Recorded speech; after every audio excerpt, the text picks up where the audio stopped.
Ajaa'iba gudiiti kun. Erga intalli Filiippiinii Kuweetiin keessatti daa'ima maashinii keessatti miicitee jedhamee miidiyaa irra raafamaa ture. Diraamaan kama daa'ima maashinii keessa kaa'uuf deemu kana bichaadha. Ijoollee hojjettoonni illee hedduutu irra hojjetanii waan akkana kana. Wanni kun qalbii fakkaata malee namni akka qalbiititti hubata malee amma jarri kunneen diraamaafuu haa godhani isaan garuu daa'imman xixiqqoon waggaa 4 waggaa 3 kunniin odoo argite jechuudha. Daa'ima xiqqishuu kanneen fuutee akka keessa keettu hin dagatina. Hin irraanfatina. Kanaayyuu miti daa'imman xixiqqoon wal dhukachuuf ittiin taphachuuf akka achi keessa seentu hin dagatina. Warri maashinii otomaatikaa kana qabdan ijoolleen keenya of eeggadhaa rabbiin isin haa eegu isiniin jenna. Assalaamu alaikum warahmatullaahi wabarakaatu. Salaamtaa kiyya sin daganne obboleeyyan kiyya. Ashamaa harka fuune warroonni amantii biroos akkami nagaa jirtu jajjabaattuun isiniin jedha. Egaa ka warri chaanaala kiyyaaf haaraa taatan asuma sabiskiraayib gochuun maatiinaaf ta'aatii natti dabalamaan jajjabeessaan isiniin jedha. Warroonni na jajjabeessaa turtanis asumaan galatuumaan ulfaadhaa. Isiniin jechuun jaaladha obboleeyyan kiyya. Wanti kun tapha fakkaata malee maashiniin kun yeroo baay'ee kan kaayamu mana fincaanii keessa yeroo baay'ee jechuudha kan itti fayyadamu namoonni kushiina keessa sin kaatanii garuu warroonni kushiinaan isaanii xibbaabii bishaan achiin argachuu hin dandeenye immoo mana fincaanii keessaadha jechuudha kan kaayatanii. Amma ana biraayyuu as mana fincaanii keessa jira. Daa'imman xixiqqoon kunni yeroo baay'ee mana fincaanii ani guddadhe waan jedhu isaanitti dhagama. Baamborsiin uffadhu jedhanii gizee ofirraa darbanii mana fincaanii seenuuf deeman fa'aatu jira beeytanii. Yeroo kana keessa seenanii taphachuun hin jira jechuudha. Banaa dhiistan taanaan keessaayyuu jechuudha obboleeyyan kiyya. Gubbaan sooketii cufuu qabda yeroo kamiyyuu. Yeroo ittiin miicaa hin jiran sooketii isaa kan gubbaan cufuu qabdaniin isinii jedha obboleeyyan kiyya. Maaliif daa'imman amma achi keessa wal keetteet yoo walitti bante inni achi booda deemu malee hin banamu osoo harkisteeyyuu daa'imni sun jechuudha haga namni irraa dhaabutti. Innaa kanaaf obboleeyyan kiyya of eeggadhaan isin jedha rabbi isin haa eegu. Jarri kun akka qalleetitti hojjetaara malee amma ijoolleen xixiqqoon osoo argite waggaa 3-4 tunniin jechuudha. Waan jarri godhu kan akka gootu hin dagatina. Qaraatii kana timirtii kan akka irraa fudhattu hin dagatina.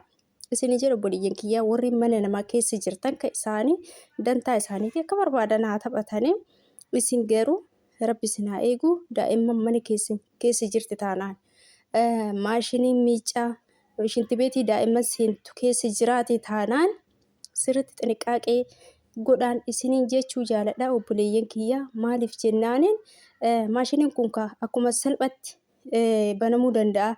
Akka maashinii kaanii bakki banamuuf bakki cufamu irraa ol fagaatama kun daa'imman xixiqqoo dhaqqabuu dhabuu dandeessi.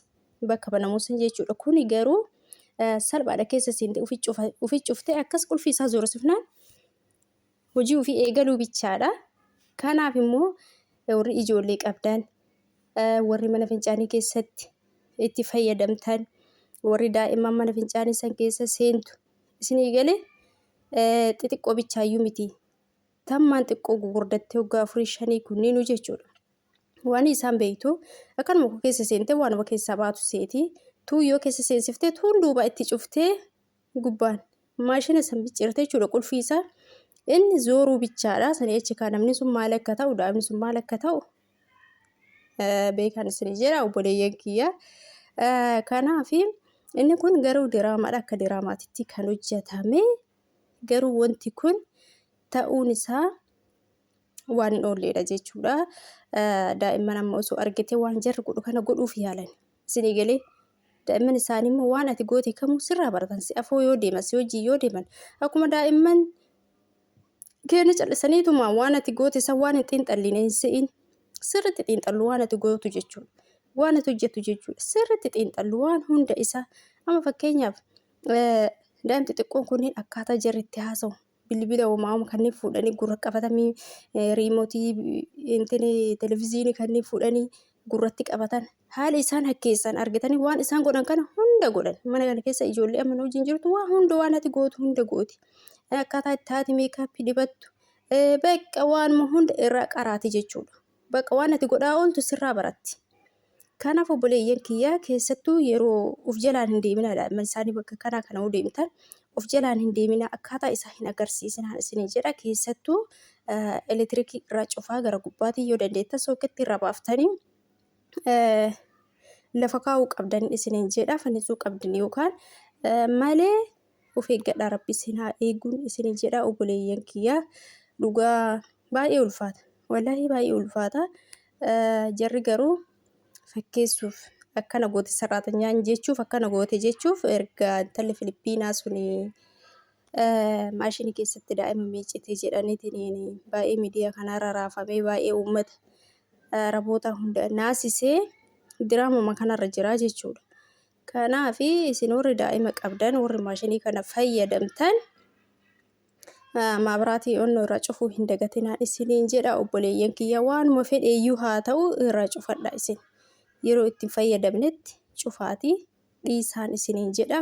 Waan ta'u hin beekamu waan ta'eef kanaaf taani kanama eegu rabbiin isin haa eeguun isiniin jedha obboleeyyan kiyya. Kanan isiniin jechuu jaaladha. Viidiyoon kun arginaan baay'ee na ajaa'ibe dhugaa. Baay'ee tokko na ajaa'ibe.